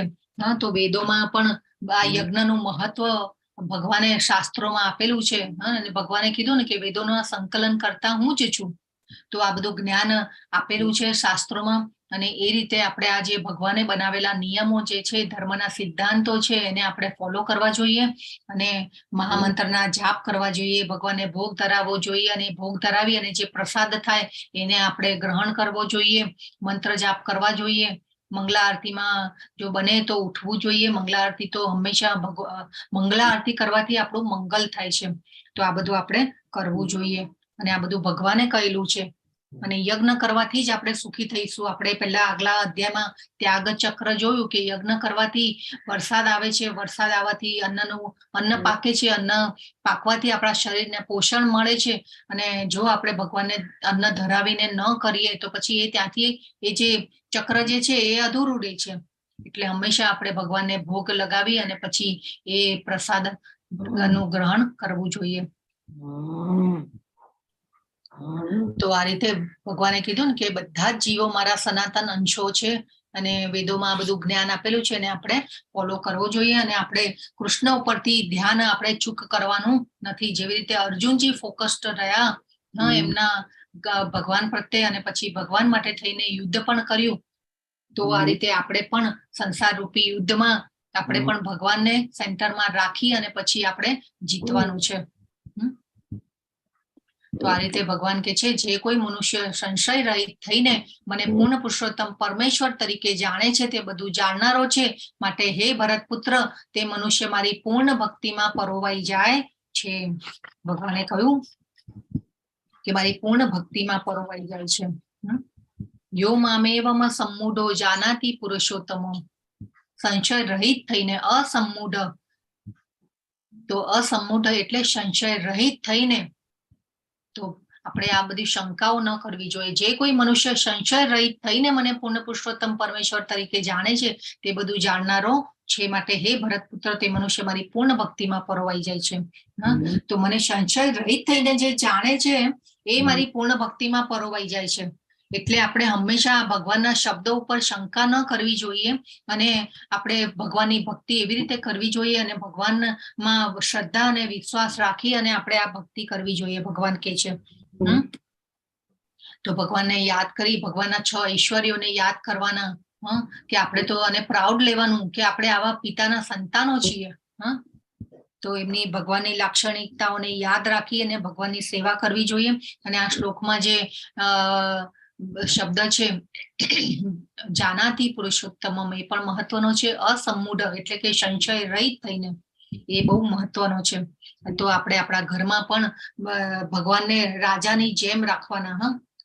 તો આપણે આ બધું કરવાનું. આપણે ભગવાને તો કહી દીધું, પત્રમ પુષ્પમ ફલમ તોયમ.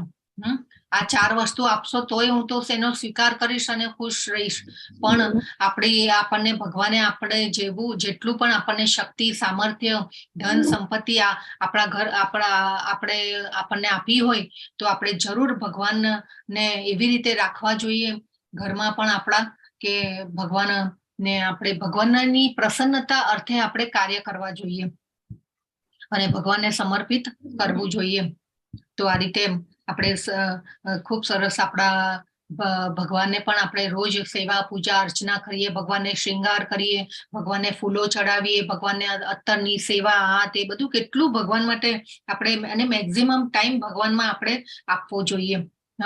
ઇસ્કોનના મંદિરમાં તો એટલું બધું, જેને કહેવાય ને કે ભગવાનના જે શ્રૃંગાર કરવામાં આવે ને, એકદમ ગોર્જિયસ લુક હોય ભગવાનનું. અને એવું જ અને આપણને ત્યાંથી હટવાનું જ મન ન થાય કે આપણે બસ ઊભા જ રહીએ ને ભગવાનને નિહાળ્યા જ કરીએ. તો અને ઇસ્કોનમાં તો હંમેશા આ જે ભગવાનનું જે ફંડ જે હોય ને એ આખું અલગ જ રાખવામાં આવે. ભગવાનનું જે આ શૃંગાર ને જે પણ બધું કરવામાં જે આવતું હોય છે એનું ફંડ હંમેશા અલગ જ હોય છે. તો આ બધું ખૂબ સરસ આપણે આવી રીતે આપણા ઘરમાં પણ ભગવાનને રાજાની જેમ રાખવા જોઈએ. તો આ જરૂરી છે. તો આ રીતે ભગવાનના મંત્ર જાપ પણ ચાલુ રાખવા જોઈએ અને શાસ્ત્રો પર ક્યારેય શંકા ન કરવી જોઈએ. અત્યારે જો આપણને આ અધ્યાયમાં ના શ્લોકમાં ભગવાને કીધું કે ભાઈ મારા ધામમાં સૂર્ય અને ચંદ્રના પ્રકાશની પણ જરૂર હોતી નથી કે નથી અગ્નિની પણ જરૂર પડતી.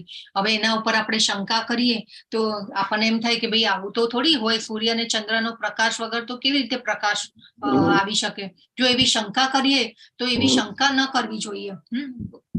ભગવાનના પોતાના મુખેથી આ બોલાયેલા શબ્દો છે તો આપણે શંકા ન કરવી જોઈએ. તો આપણા શાસ્ત્રોમાં તો એવું ઘણું કહ્યું છે. સૂર્યચંદ્રનું તો ભગવાને કહ્યું, પણ આપણા શાસ્ત્રોમાં એવું પણ ઉલ્લેખ છે જયારે રામ ભગવાન અયોધ્યાથી આવેલા હતા, તો પુષ્પક વિમાનમાં આવેલા હતા, અયોધ્યા રિટર્ન આવ્યા લંકાથી. તો એ અંગ્રેજો કહેતા કે ભાઈ આ બધું તો મિથ છે. પરંતુ એ પછી તો કેવા વિમાનોની શોધ પણ થઈ ને બધું કેટલી શોધો થઈ બધી. તો એ પછી તો આપણે જોઈએ કે એવી બધી કેટલી ગાયનેકોલોજી જે છે એ બધી એટલું ડેવલપ નહોતું થયું. સોનોગ્રાફી ને બધું તો અત્યારે હમણાં આવ્યું, લગભગ થોડા વર્ષો પહેલા બધી શોધો થઈ. પરંતુ ભાગવતમમાં પરફેક્ટલી કયા મહિને ગર્ભનો કેટલો વિકાસ થાય છે અને શું થાય છે બધું ટોટલી ભાગવતમમાં આનું પણ વર્ણન છે. કેટલો વિકાસ થાય છે ગર્ભનો, પહેલા મહિનાથી લઈને 9 મહિના સુધી કેટલો કેવી રીતે વિકાસ થાય છે બધું ભાગવતમમાં આપેલી છે. સોનોગ્રાફી તો હમણાં આવ્યું બધું ને ડોક્ટરો હમણાં જોતા થયા, પરંતુ આ બધું વર્ણન ભાગવતમમાં આપેલું છે. પછી સૂર્ય અને પૃથ્વી વચ્ચેનું ડિસ્ટન્સ કેટલું છે એ બધું વર્ણન છે. એટલે આપણને એમ થાય કે ભાઈ આ બધું કેવી રીતે માનવાનું, પરંતુ આપણે આ શાસ્ત્રો પર શંકા કરવી જોઈએ નહીં. એટલે આપણે એમ આ બધું જાણી અને આપણે એમ વિચારવાનું કે ભાઈ ભગવાનની આપણા ઉપર કૃપા થઈ છે અને મારા સુધી આ જ્ઞાન પહોંચ્યું છે. નહીં તો કરોડો ને અબજો લોકો છે કે જેને ભગવદ્ ગીતા જાણવાની ઈચ્છા પણ થતી નથી અને કોઈના સુધી આ જ્ઞાન પહોંચી શકતું નથી. ડિફિકલ્ટ છે. ભગવાનની કૃપા હોય ને તો જ આ જાણવાનું શક્ય બને, નહીં તો ન મળે. અને આ વાતને, આ વિચારને બહુ નાની સૂની ન ગણવો જોઈએ. આપણને ભગવદ્ ગીતા જાણવાની ઈચ્છા થઈ છે, આ જ્ઞાનમાં આગળ વધવાની ઈચ્છા થઈ છે, તો એ ભગવાનની કૃપા છે આપણા ઉપર. તો એટલા માટે આ અધ્યાયમાં ખૂબ સરસ ભગવાને જેને કહેવાય ને કે આપણને ખૂબ બધી અપીલ કરી અને શ્રીલા પ્રભુપાદ આપણા માટે આટલું સરસ જ્ઞાન મૂકીને ગયા છે. તો આપણે જરૂર એમાં આગળ વધવું જોઈએ અને ભગવાન ઉપર શ્રદ્ધા રાખવી જોઈએ. તો આ રીતે ભગવાને ખૂબ બધી અપીલ કરી કે ભાઈ મારા બાળકો આવી જાઓ. હે નિષ્પાપ, આ વૈદિક શાસ્ત્રો સર્વાધિક ગુપ્ત ભાગ છે અને મેં હવે પ્રકટ કર્યો છે. જે કોઈ મનુષ્ય આને સમજી જાય છે તે બુદ્ધિમાન થઈ જશે તથા તેના પ્રયાસો સંપૂર્ણ થઈ જશે. જો ભગવાને શું કહ્યું કે આ જે પણ જો અહીંયા પણ અર્જુનજીને નિષ્પાપ કયા છે. નિષ્પાપ માટે કયો વર્ડ છે? આપણે ગઈકાલે કે એમાં પણ ચર્ચા કરી હતી. તો આ શ્લોકમાં નિષ્પાપ અર્જુનજીને સંબોધન કર્યું છે, તો એમાં કયો વર્ડ બતાવી રહ્યો છે શ્લોકમાં? જી, હા, ખૂબ સરસ. તો ચ અનગ, અહીંયા પણ શાસ્ત્રમ ઇદમ મુક્તમ મયા નગ. ચ અનગ, અનગ એટલે નિષ્પાપ. તો આપણે પણ જો ભગવાનને જાણવા હશે તો આવા નિષ્પાપ થવું પડશે અને અર્જુનજીને ફોલો કરવા પડશે. અને ભગવાને શું કીધું? આ વૈદિક શાસ્ત્રોનો સર્વાધિક ગુપ્ત ભાગ છે અને મેં હવે પ્રગટ કર્યો છે. તો ભગવાને આ જ્ઞાન જે છે અર્જુનજીને કહ્યું કે પહેલા કરતા પણ શ્રેષ્ઠ જ્ઞાન મેં તને આપ્યું અને આ ગુપ્ત ભાગ છે. આ જ્ઞાન જે છે એ ગુપ્ત ભાગ છે શાસ્ત્રોનો અને મેં તને હવે પ્રગટ કર્યો છે. જે કોઈ મનુષ્યને સમજી જાય છે તે બુદ્ધિમાન થઈ જશે. પાછી બુદ્ધિમાન કહ્યું કે આપણે આ કેટેગરીમાં આવવાનું છે. ભગવાને આપણને પણ બુદ્ધિમાન કયા કે ભાઈ આપણે આ જ્ઞાન લઈ રહ્યા છીએ તો આપણે બુદ્ધિમાન થઈ શકીશું અને આપણા પ્રયાસો જે છે સંપૂર્ણ થઈ શકશે. તો આ રીતે ખૂબ સરસ ભગવાને આપણને જણાવ્યું અને આ રીતે આપણે ત્રિગુણી માયામાંથી બહાર નીકળવાનું છે. ત્રિગુણી માયા સત્વગુણ, રજોગુણ અને તમોગુણ, આ ત્રિગુણી માયા કહેવાય છે. ને આ ત્રિગુણી માયામાંથી આપણે બહાર નીકળવાનું છે. એટલે માટે હંમેશા ભક્તોનો સંગ કરવો જોઈએ અને ભક્તોનો સંગ કરી અને આપણે આધ્યાત્મિક પ્રગતિમાં આપણે આગળ આવવું જોઈએ. તો આ અધ્યાયમાં ભગવાને આપણને શું છે કે આપણે હંમેશા આધ્યાત્મિક કર્મોમાં વ્યસ્ત રહેવું જોઈએ અને આધ્યાત્મિક જગત અને ભૌતિક જગતનો ફરક બતાવ્યો આ અધ્યાયમાં ભગવાને. અને અહીં જે આનંદ જે છે એ ટેમ્પરરી છે. ભગવાન કે છે કે મારા ધામમાં તમે આવશો તો ત્યાં જે આનંદ જે છે એ શાશ્વત આનંદ છે. પ્લીઝ કમ ધેર, ભગવાન આપણને અપીલ કરી રહ્યા છે. તો આપણે અહીંયા રોકાવું ન જોઈએ અને નવા નવા શરીરો લઈને નવી નવી યોનિઓમાં નવા નવા સમયે કે ભાઈ એ બધામાં આપણે ફરવું ન જોઈએ અને આપણે ભગવાનના ધામમાં આપણે પહોંચવાનો ટાર્ગેટ રાખવો જોઈએ.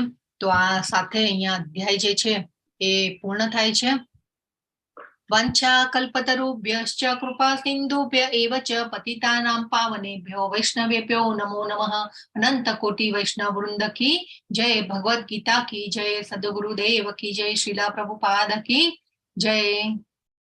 હરે કૃષ્ણ બધાને. હરે કૃષ્ણ.